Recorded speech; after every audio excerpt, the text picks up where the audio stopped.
Welcome to Onindo SSC tutorial. Today's topic is She Dwelt Among the Untrodden Ways by William Wordsworth. এই চ্যানেলে আমরা প্রত্যহ এসএসসির English honours post graduate এবং pass উভয়ে ক্ষেত্রের আমরা বিভিন্ন টপিক আলোচনা করতে থাকব। তো আজকের আমাদের বিষয়বস্তু হচ্ছে লুসি পোয়েমসের প্রথম কবিতা she dwelt among the untrodden ways. So let's start today's proceedings. William Wordsworth is considered as the father of English Romantic Revival, or you may call it English Romantic movement in the 19th century. And the main reason is that the publication of the lyrical ballads, which this great maestro poet and his contemporary best friend, Mr. Samuel Taylor Coleridge, composed and published together as a joint venture in 1798. Later, its second edition was published by William Wordsworth himself, single-handedly. Here, one should be remember that in the back ages of English literature, the Romanticism suggested the hearty love relationship between male and his beloved counterpart or female counterpart or wife. But later, in the composition of precursors of Romanticism like William Blake, Romanticism became the depiction of pastoral nature and its effect on human mind and the relation of the duo. And in the poetic composition of Wordsworth Coleridge, this pastoral nature established herself as a strong protagonist and had different roles as mother, friend, beloved, etc. And her impact on human mind and heart and the relationship between nature and man became the blood that flows through the veins of English romantic poetry. Now our assignment. Lucy poems belong to the second edition of the lyrical ballads in 1800. Lucy poems refer to the 5 poems composed by Mr. William Wordsworth, and the poems are She Dwelt Among the Untrodden Ways, number 2, 3 years she grew in sun and shower, number 3, I Travelled Among Unknown Men, number 4, A Slumber Did My Spirit Still, and number 5 is Strange Feats of Passion Have I Known. Now today we shall go through the first poem of the Lucy poems, She Dwelt Among the Untrodden Ways. Here one thing should be remembered, that in Lucy poems, nature and Lucy are prominent protagonists, and the growth of Lucy under the mother nature forms the core of Lucy poems. But the identity of Lucy is a mystery still today. Some literary giants marked Lucy as Dorothy Wordsworth's sister, loving sister, as while staying with Dorothy in Hamburg, Germany between October 1798 and April 1800, he composed Lucy poems. And some critics said that Lucy is nothing but the poet's great imagination. Some said that Lucy is Wordsworth's imaginary daughter. Some even said that Lucy is Wordsworth's hidden female self. And some also said that Lucy is the poetic goddess Muse. But whatever the fact, Lucy is still as mysterious as the Dark Lady of Mr. William Shakespeare. So now come to the topic. She dwelt among the untrodden ways. Here, actually, the poet didn't provide the title of the poem. Actually, the first name we consider the title. She dwelt among the untrodden ways. Who is she? She is none other than Lucy, the beloved beauty, the sweet beauty, the untouched beauty of nature, the daughter of nature.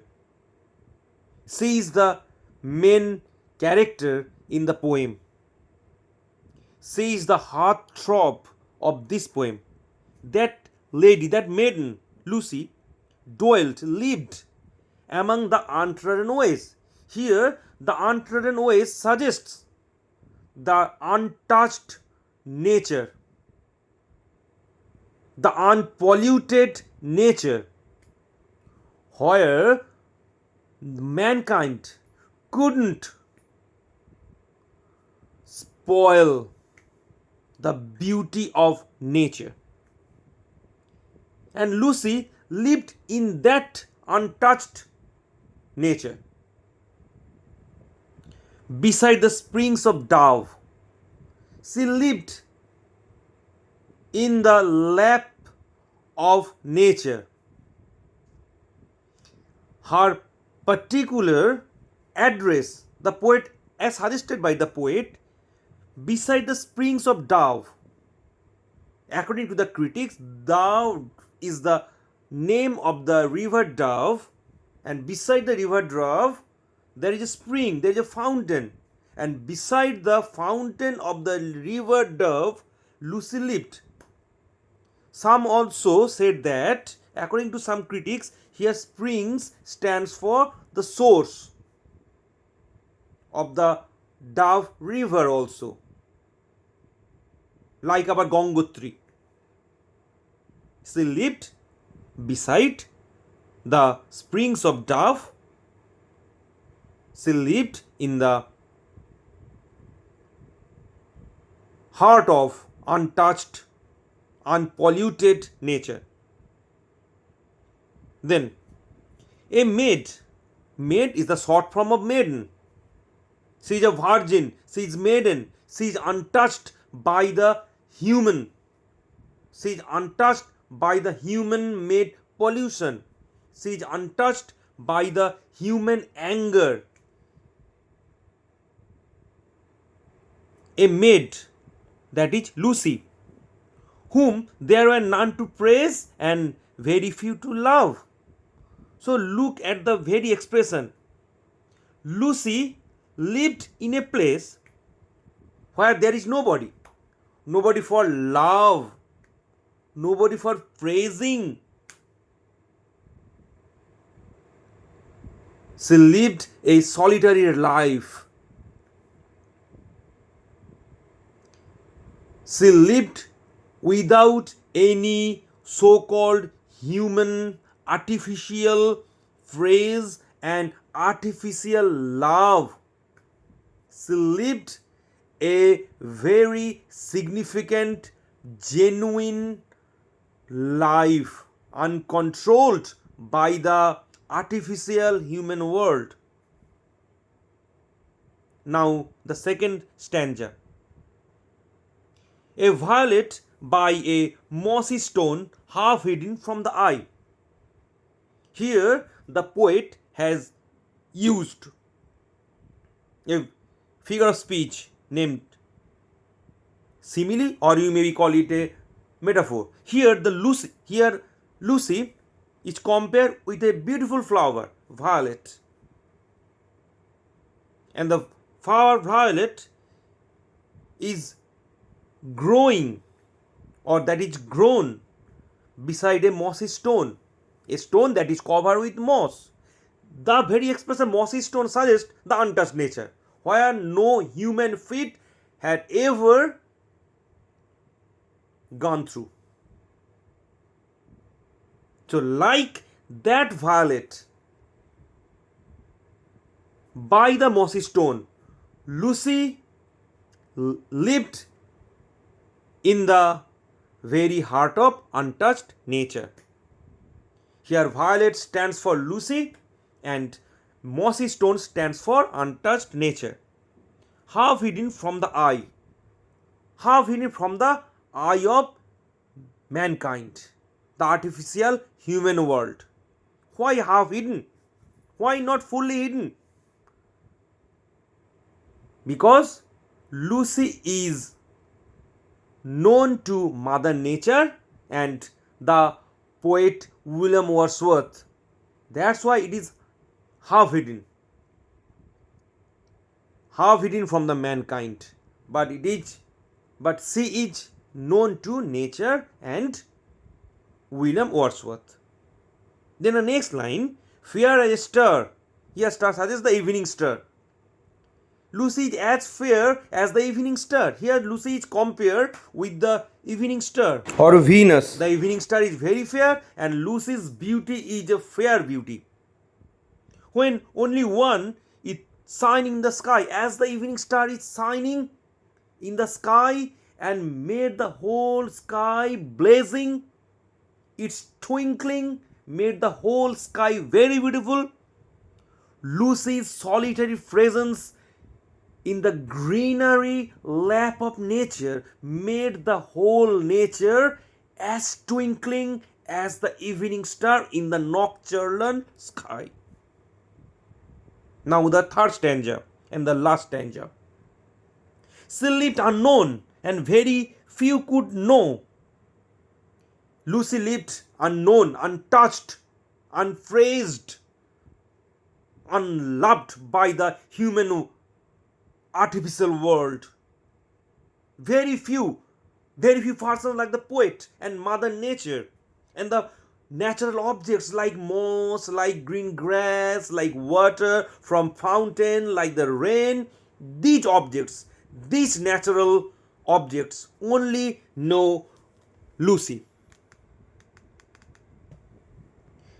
When Lucy ceased to be stand for, this expression stands for Lucy's final doom, Lucy's death.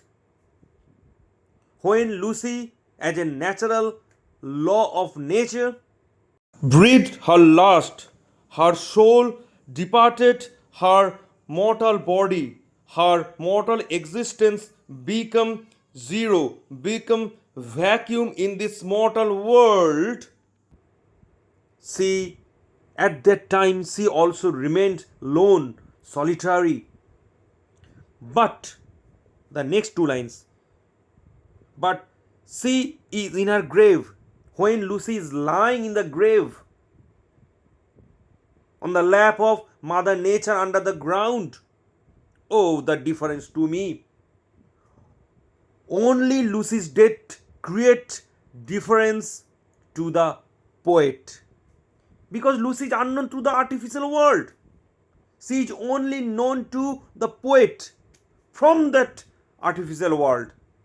She is known to Mother Nature also, but from that artificial human world, only the poet William Wordsworth knows her.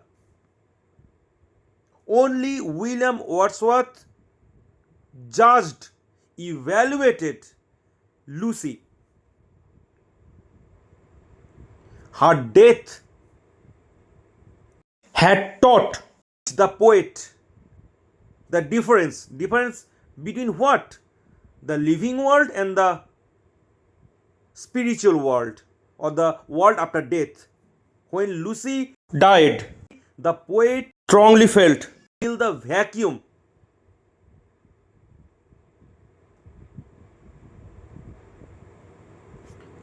This vacuum had taught the poet that the world is meaningless to the poet. So, these last two expressions suggest that how close Lucy is to the heart of Mr. William Wordsworth. She is the life force to the poet. When Lucy died, she breathed her last, her soul departed her body.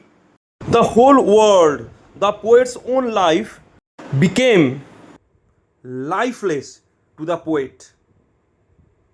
The poet may be living, but he is a body without the soul. Lucy is a kind of soul to the poet. So, this poem starts with a beautiful depiction of mother nature, of rural nature, of a beautiful pastoral world. Then the poet depicts the growth of Lucy, the lifestyle of Lucy. Then the poem also depicts the relation, the loving attachment of the poet with Lucy. But the last 3 lines of the poem end in an elegiac note, in a note of bereavement, in a note of melancholy, in a note of spiritual entity. তো যাই হোক, আজকে আমরা আমাদের প্রথম topic she dwelt among the untrodden way শেষ করলাম। আশা করি আপনারা প্রত্যেকেই কিছুটা হলেও অনুধাবন করতে পেরেছেন, বুঝতে পেরেছেন। তো আমি টাইম টু টাইম কয়েকটা টপিক পড়া হলে আমি এই বিষয়গুলোর উপরে এমসিকিউ আমি দিতে থাকবো। আপনারা প্রত্যেকে মন দিয়ে পড়াশুনো করুন এবং নিজেদের উপর বিশ্বাস রাখুন এবং ঈশ্বরের উপর বিশ্বাস রাখুন, সফলতা আপনাদের আসবেই। তো আজকের মতো আমরা এখানে আমাদের এই আজকের প্রথম টপিক শেষ করলাম। নমস্কার, থ্যাংক ইউ।